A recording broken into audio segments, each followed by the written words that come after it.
what's up, y'all? It's me, Nate Almighty, and I'm back with another Power Book 3, Raising Kanan, Season 3, Theory and Prediction video. And today, I'm gonna blow y'all minds, y'all.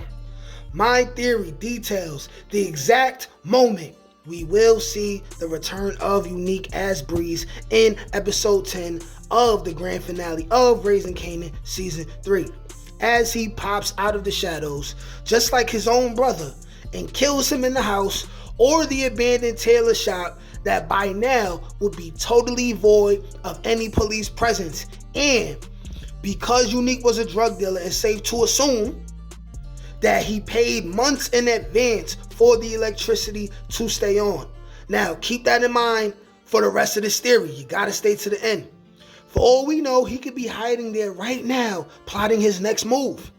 I'm also gonna go way deeper medically, as I explain why Unique's injuries are not as bad as you may think.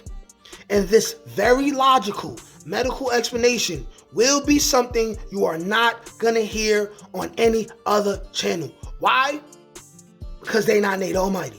And I will also explain the #1 reason why Unique purposely developed the habit of watching the show Jeopardy. And by the way, once again, this means Ronnie dies and is not Breeze, because Unique is, and Ronnie created him.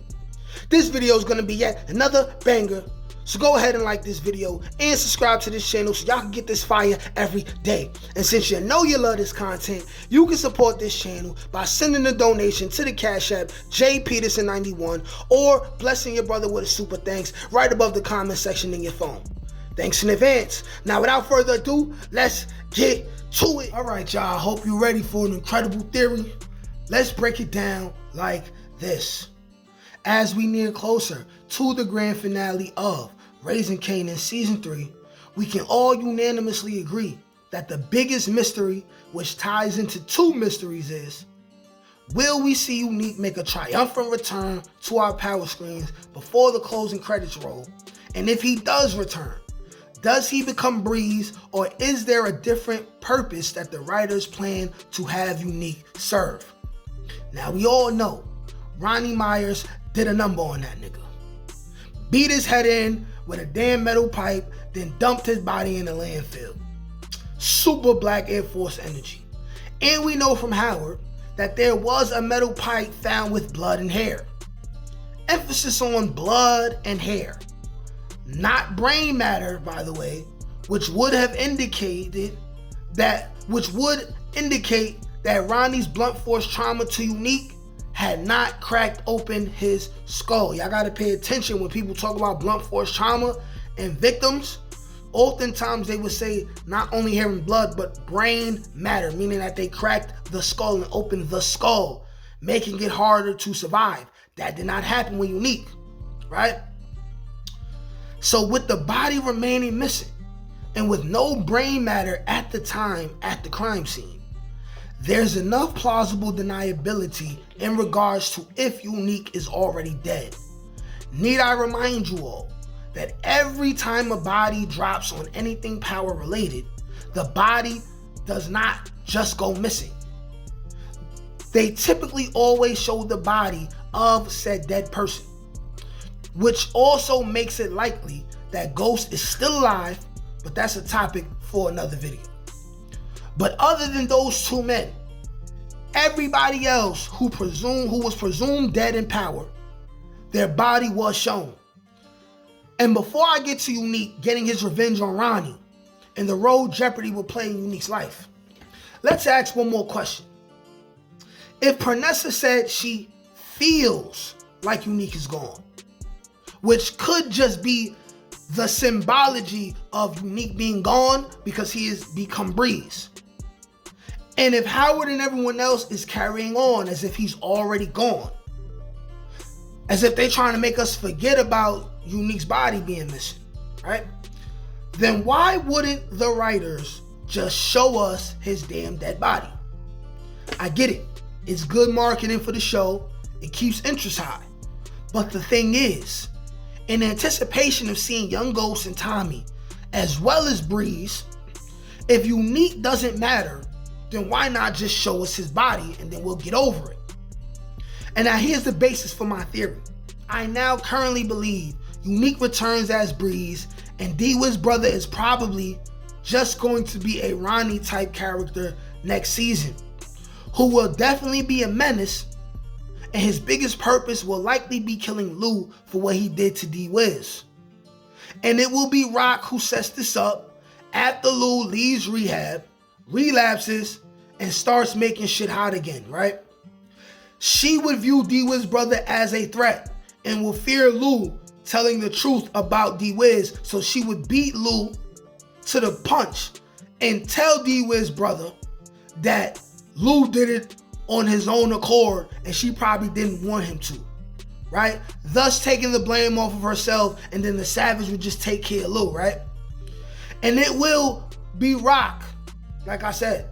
A lot of people seem to think Ronnie is Breeze and ignore the fact that Kanan has no respect for him and doesn't view him as a capable leader. He sees Ronnie's flaws already, and that already disqualifies Ronnie. Ronnie will die before episode 10 is over, and if your eyes are open, you can see many weak points in Ronnie's ways and his characteristics that all assure his demise. No character like Ronnie lasts multiple seasons on any show, unless you're Dexter or somebody who's the lead of that show. And the name of this show is Raising Kanan, not Raising Ronnie, not Ronnie Myers, right? So this is where Unique, aka Breeze, comes into play. It's been about 2 months and change since Ronnie's attack on Unique. The bulk of his head injuries healing will likely take place within the first 4 to 6 weeks. And if Unique somehow was retrieved by Stefano or some good Samaritan, or simply found and taken to a hospital as a John Doe, being that he's a drug dealer and he will not have identification on him, he would be planning to go home and find Pernessa and Jerome first before anything, and whisk them off to safety from Ronnie. So given everything that is going to happen in episode 10, therefore I have 2 scenarios for the end of the episode. We will definitely be seeing a big shootout. During the shootout, we can see Ronnie receive an injury, or receive an injury and make an escape, or almost receive an injury and still make an escape, right? Before death comes or the police show up. He would then end up home or at Unique's old tailor shop to hide out. Remember, there is a TV in the shop.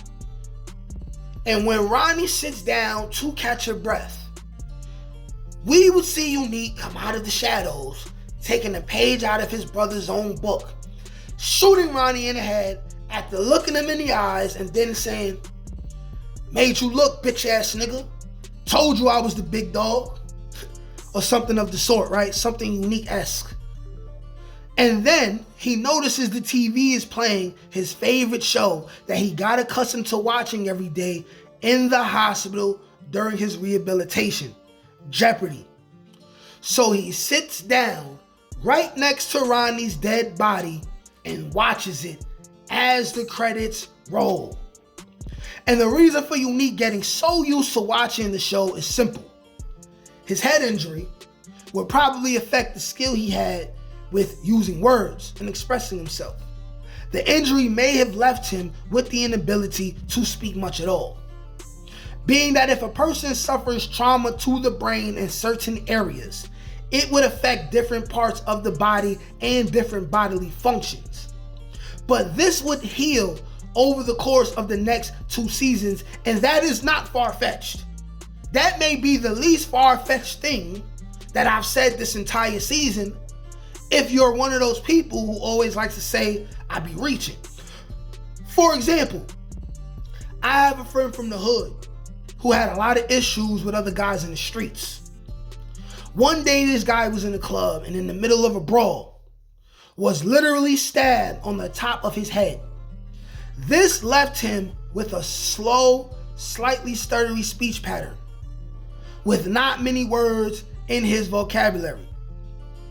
I thought he was going to stay that way.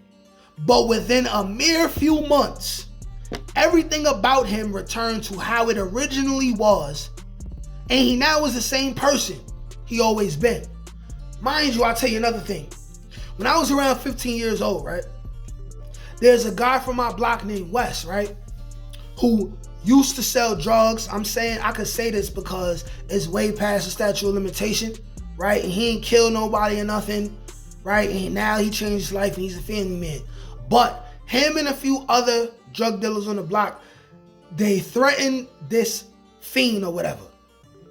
This fiend came back and shot at all of them. They all survived, but Wes got shot in the head. And he survived being shot in the head.